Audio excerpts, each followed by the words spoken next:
안녕하세요. 영화 속 이런 법의 홍정선입니다. 예전부터 중국 영화는 허풍이 심했죠. 손에서 바늘이 나가고 머리가 하늘만큼 길어지기도 하고요.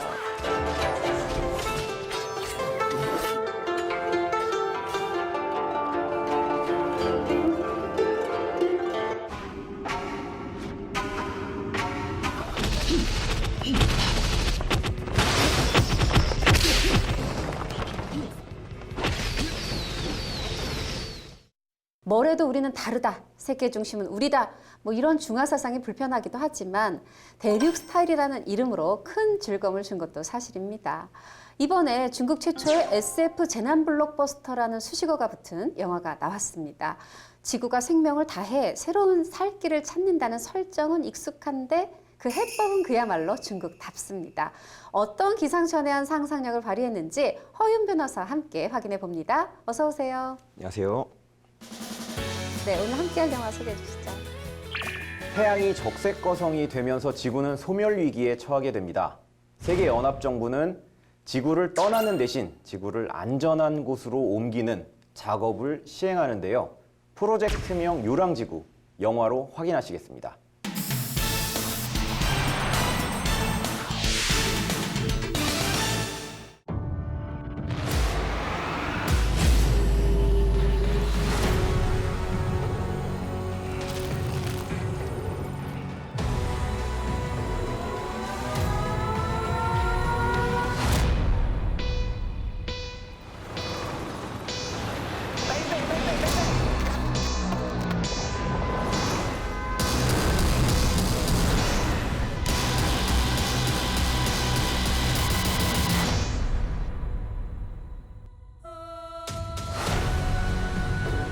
In 37 hours, 4 minutes and 12 seconds, Earth will collide with Jupiter.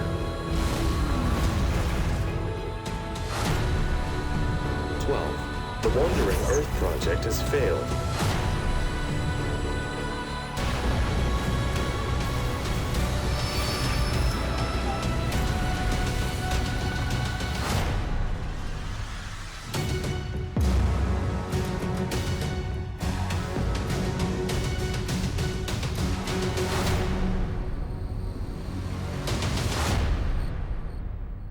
네, 소개해 주셨고 영상도 봤지만 아이디어 자체가 엄청나요.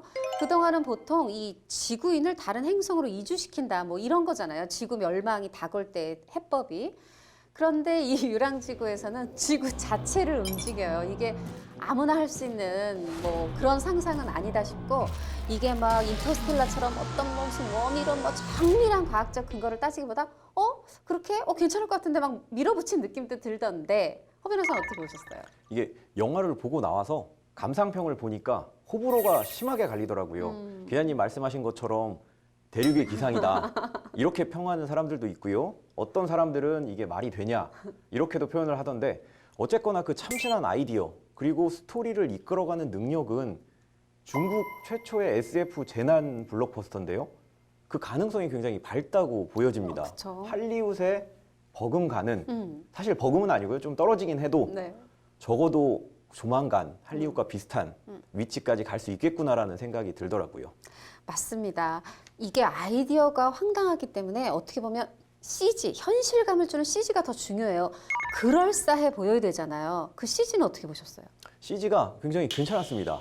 그 몇 가지 장면을 꼽자면 일단 그 우주 정거장에서 중국인과 러시아인이 우주 유영을 하는 그 장면이 있었거든요. 엄청나게 빠른 속도로 돌면서 그 틈을 찾아서 두 명의 우주인이 뭐 어딘가를 가서 이제 그쵸, 해치를 어떤 열고 중앙 들어가야 됩니다. 관제탑 같은. 네. 그런 상황에서 마치 그래비티를 보는 것처럼 맞아. 훌륭한 CG가 있었고요. 그리고 뭐 또 하나 예를 들면 목성 근처로 간 지구의 대기를 목성이 빨아들이는 그 CG도 상당히 참신한 설정이면서 야, 잘 만들었다 이런 생각이 들게끔 하는 장면이었습니다. 네, 허 변호사랑 이렇게 영화 얘기 길게 하니까 또 좋네요. 그렇지만 또 시청자 여러분들이 기다리실 법률 얘기도 당연히 들어갑니다. 영화 처음 부분에서 좀 뽑아보죠. 첫 번째 법률 질문. 뭐냐면 이제 이게 우리가 이제 지구를 아까 옮긴다 그랬잖아요. 그런데 태양계를 벗어났어요. 그래서 완전 지구가 꽁꽁 얼었단 말이에요. 빙하기 시절 이상으로. 그 전에 그러니까 사람들을 지구가 얼기 전에 지하 도시로 대피를 시키는데 여기에 들어가는 어떤 권한 이런 걸 제비뽑기를 해요. 근데 이게 당연한 듯도 하지만 다시 생각해 보면 생명에 대한 제비뽑기거든요. 이거 좀 법률적으로 문제 있지 않나요? 그러니까 생명을 제비뽑기로 결정한다. 누가 죽고 사는 문제를 단순히 운에 따라서 결정을 한다라는 거는 굉장히 좀 비윤리적이라는 생각이 듭니다. 그런데 만약에 생명권이라는 권리가 당연히 존재를 하고요. 이 생명권이 아무도 침범할 수 없는 절대적인 권리라면 네. 이게 제비뽑기가 아니라 어떠한 수단으로도 정당화가 되진 않죠. 침해 자체가. 네. 하지만 우리나라에는 엄연히 사형제도가 있는 것처럼 사실 사형제도는 생명을 강제적으로 그러네요. 뺏는 거잖아요. 아. 이런 사형제도가 있는 것처럼 다른 사람의 생명 또한 특정한 조건 하에서는 좀 제한을 할 수 있다라는 게 우리 헌법재판소의 태도입니다. 네, 그 헌재 합헌 결정에 대해서 좀 더 구체적으로 소개해 주시면요. 그러니까 헌재 합헌 결정은 헌재가 어떤 사안에 대해서 네. 뭐 예를 들면 어떤 조치나 제도가 국민의 기본권을 침해했다라는 헌법소원이 제기됐을 때 이걸 이제 판단을 합니다. 네. 헌재가 스스로 판단을 하고 침해됐다, 침해되지 않았다라고 얘기를 하는데 이때 헌법 제37조 2항을 그 주된 판단 근거로 삼거든요. 네. 흔히 우리가 과잉금지 원칙이라고 하는 게 이제 헌법 31조 2항인데 내용을 좀 보면 국민의 권리는 안전보장 그리고 질서유지 그리고 공공복리 네. 뭐 이러한 여러 가지 공익적인 측면이라고 보시면 돼요. 좀 더 그렇죠. 넓은 의미의 네. 그 이 공익을 위해서 필요한 경우에는 법률로서 제한을 할 수 있다라고 이제 규정이 돼 있고요. 사형제도 자체도 이러한 37조 2항에 의해서 어느 정도 제한이 될 수 있다. 그렇기 때문에 합헌이라는 그런 결정이 나온 거고요. 이제 헌법재판소가 크게 두 가지를 이 사형제도와 관련해서 판단을 했는데 네. 첫 번째는 방법의 적정성이고요. 두 번째는 이제 법익의 균형성인데 방법의 적정성을 좀 보면 사형제도라는 방법은 다른 범죄를 예방하는 데 있어서 상당히 괜찮은 네. 제도다. 다른 것에 비해서 좀 더 이제 적정하다라는 얘기고요. 네. 그리고 법익의 균형성이라는 거는 생명을 빼앗는다.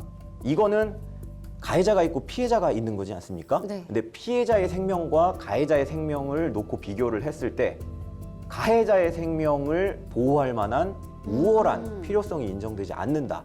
요 두 가지를 바탕으로 헌법재판소가 사형제도가 합헌이다라고 판단을 한 것입니다. 설명을 역시 다시 묻길 잘했어요. 확실하게 좀 이해가 되고요. 이 헌법재판소의 합헌 결정 이 얘기를 하다 보니까 얼마 전에 그 이 낙태죄 문제에 대해서도 이런 뭐 판결이 좀 있었던 것 같은데 소개해 주시죠. 예, 그렇죠. 뭐 얼마 안 됐습니다. 헌법재판소가 낙태죄에 대해서 헌법 불합치 결정을 내렸는데요. 이게 알고 보니까 66년 만에 내려진 결정이라고 하더라고요. 헌법재판소가 그동안에 이제 낙태죄에 대해서 여러 가지 이제 뭐 헌법 소원이라든지 네. 이런 것들이 제기가 됐는데 그동안 이제 손을 들어주지 않다가 네. 이번에 비로소 여성의 자기결정권, 건강권과 태아의 이러한 생명권 네. 두 가치를 놓고 비교 형량을 한 끝에 여성의 자기결정권도 중요하다라는 이제 결정을 한 것이고요. 헌재가 사실 주로 본 거는 네. 이 낙태죄가 합헌이라는 얘기도 낙태죄가 이제 그 헌법에 위반되지 않는다라는 것도 있지만 네. 그 임신 초기 22주 내외의 경우에는 낙태를 해야 될 상황이 생기면 여성의 결정권, 자기 결정권이 태아의 생명권보다 좀 우월하게 판단을 할 수도 있다라는 것이고요. 헌재가 특히 여기서 중점적으로 본 거는 법익의 균형성인데요. 네. 태아의 생명이라는 권리, 아까 제가 말씀드렸다시피 그렇죠. 가해자, 피해자가 있는데요. 그렇죠. 이 경우에는 가해자, 피해자라기보다는 이 태아의 이런 생명권이라는 권리가 다른 어떤 것도 침해하지 못하는 절대적이고 우월한 권리다라고 판단을 한 게 아니고요. 네. 그러니까 필요하다면 여성의 자기결정권이 태아의 생명권보다 위에 있을 수도 있다. 그렇게 판단한 것입니다. 자, 그러면 또 하나 질문 드려볼게요. 이게 아까 제비뽑기 얘기를 했는데, 여기서 거기에 뭐 들어갈 수 있는 그 어떤 권리, 그런 걸 다른 사람한테 기부할 수 있다, 뭐 이런 얘기도 나와요. 근데 누가 준다고 그걸 내가 받으면 나는 살지만 준 사람은 죽는 거잖아요. 이게 만약에 법률적으로만 따져보면 그 사람 죽인 거 아닙니까? 이게 굉장히 애매한데요. 네. 일단은 두 가지, 기자님 말씀하신 대로 두 가지 행위가 있습니다. 하나는 티켓을 준 행위고요.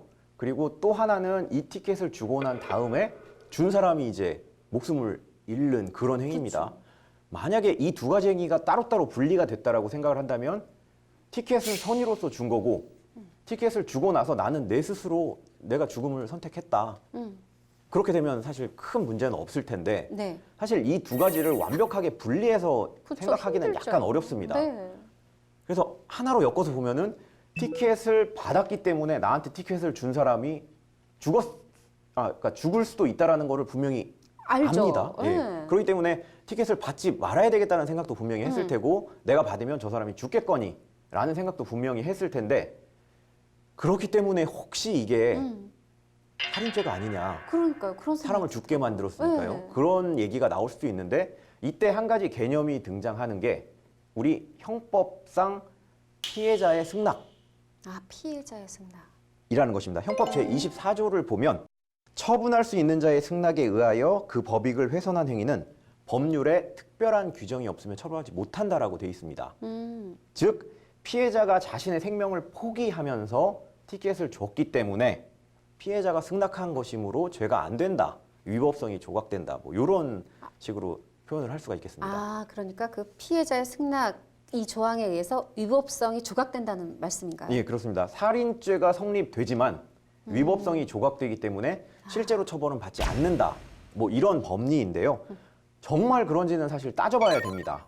즉 피해자의 승낙 중에 네. 이 피해자의 승낙의 대상이 무엇인지 사실 승낙을 하기 위해서는 개인적인 법익이어야 되고요. 그리고 이게 대체적인 거면 안 돼요. 개인적 그리고 법익이고 그렇죠. 대체적이면 안 된다. 비대체적이어야 되는 거고요. 그리고 다른 법률로 이 승낙된 범죄를 처벌하는 조항이 없어야 됩니다. 없어야 된다. 그런데 좀 전에 말씀드렸던 사례의 경우에는 생명이죠. 네. 생명은 대체할 수 있는 권리가 아니에요. 생명은 그러네요. 하나밖에 없으니까. 하나밖에 없고요. 더구나 우리 형법은 촉탁 승낙에 의한 살인죄를 처벌하는 조항도 두고 있습니다. 그러면 처벌하는 법조항이 없다. 이거에도 또 안 맞네요. 그렇죠. 그래서 어. 형법 252조에 의해서 촉탁 승낙에 의한 살인죄는 1년 이상 10년 이하의 징역에 처해지게 돼 있어서 사실 나를 죽여도 된다라고 승낙을 했지만 실제로 살인을 저질렀을 경우에는 처벌을 받습니다. 다만 형은 조금 감경이 될 수 있겠죠. 또 질문 이어갈게요.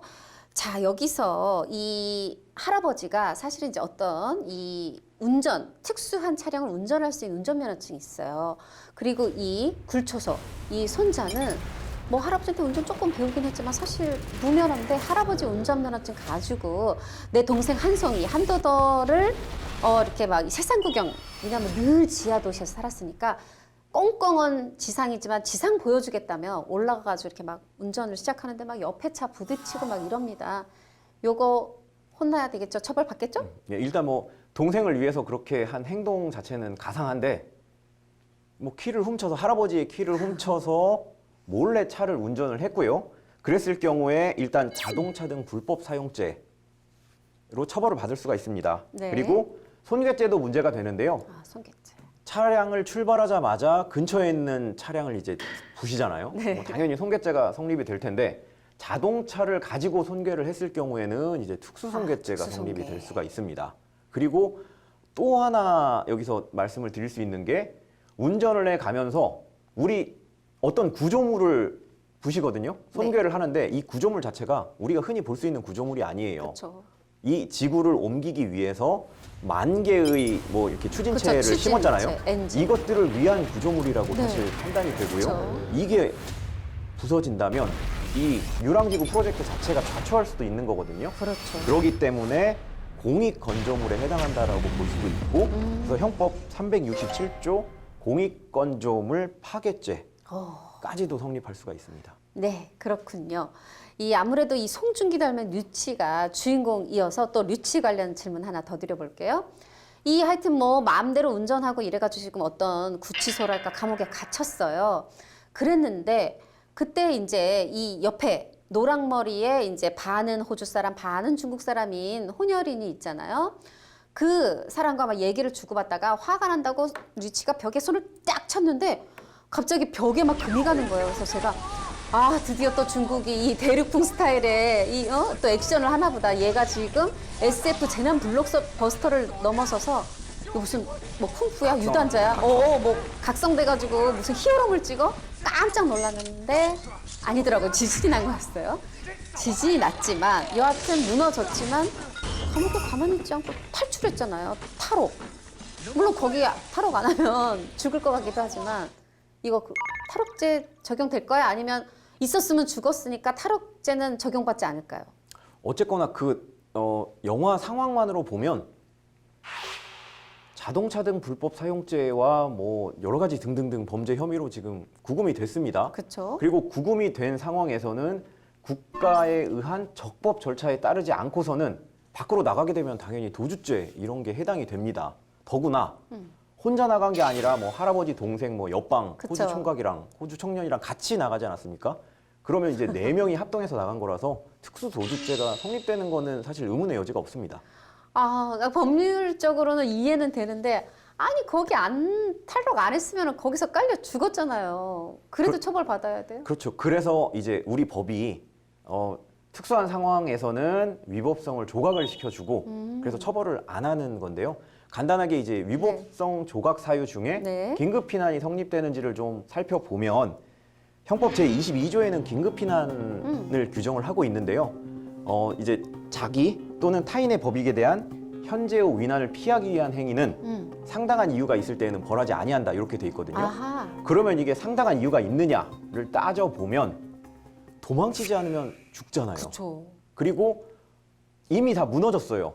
여기 남아있는다고 해서 누가 나한테 상을 주거나 그럴 것도 아닙니다. 그렇죠. 그리고 엄밀히 따지면 뭐 예를 들면 도주하지 않아서 교도소, 감옥을 지키는 행위보다는 개개인의 생명이 훨씬 더 중요한 거기 때문에 그럼요. 더 큰 법익을 위해서 이 조그만 감옥을 부시고 탈출하는 요 정도는 사실 봐줄 수 있는 상당한 이유가 있는 게 아니냐 이렇게 볼 수가 있겠습니다. 아, 그쵸. 법도 거기까지 생각해 놓고 조항을 만들었겠죠.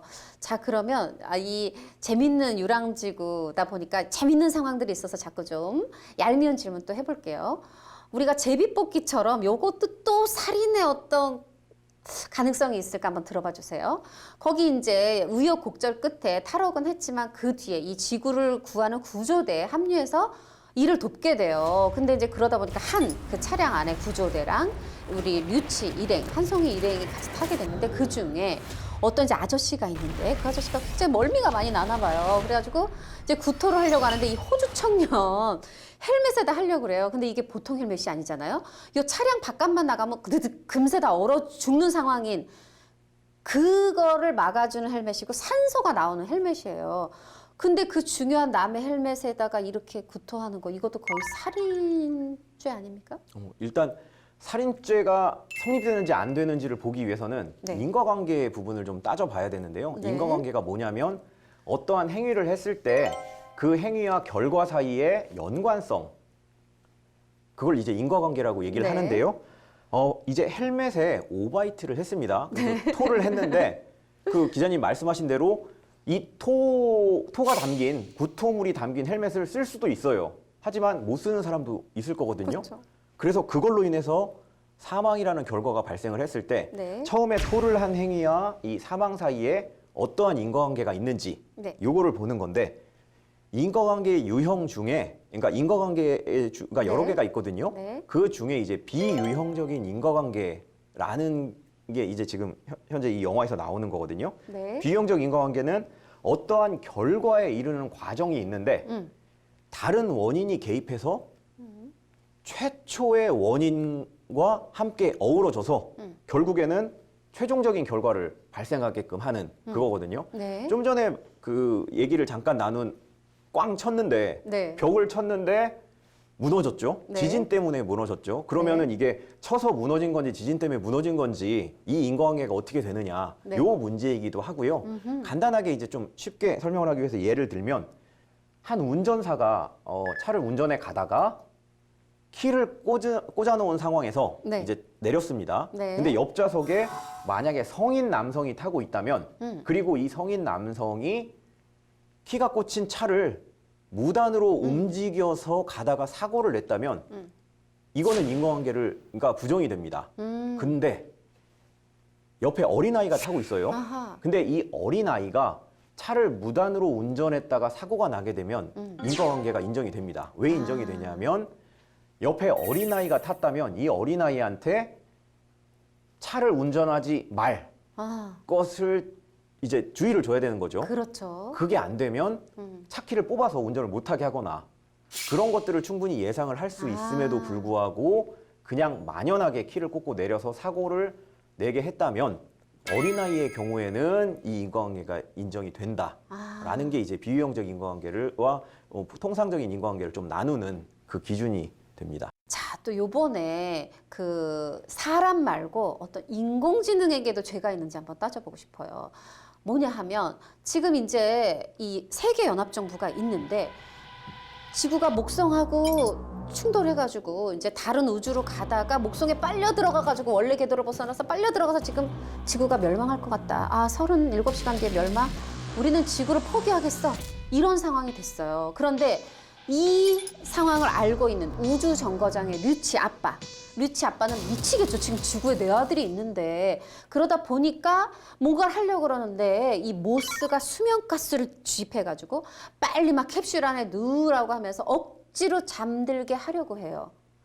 이 모스, 비록 사람은 아니지만 죄목이 있지 않을까요? 일단 뭐 그 사람이 아니기 때문에 실제로 처벌하는 건 좀 어렵고요. 반면에 이제 모스의 행위 자체는 네. 만약에 사람이라면 상해죄에 해당될 수가 있는데요. 상해죄라는 거는 상처를 입히는 것 외에도 뭐 식욕을 감퇴를 시킨다거나 잠을 안 재운다거나 아니면 뭐 수면제나 술을 먹여서 뭐 인사불성을 만들게 하는 것까지도 넓게 이제 상해의 개념에 포함이 되거든요. 네.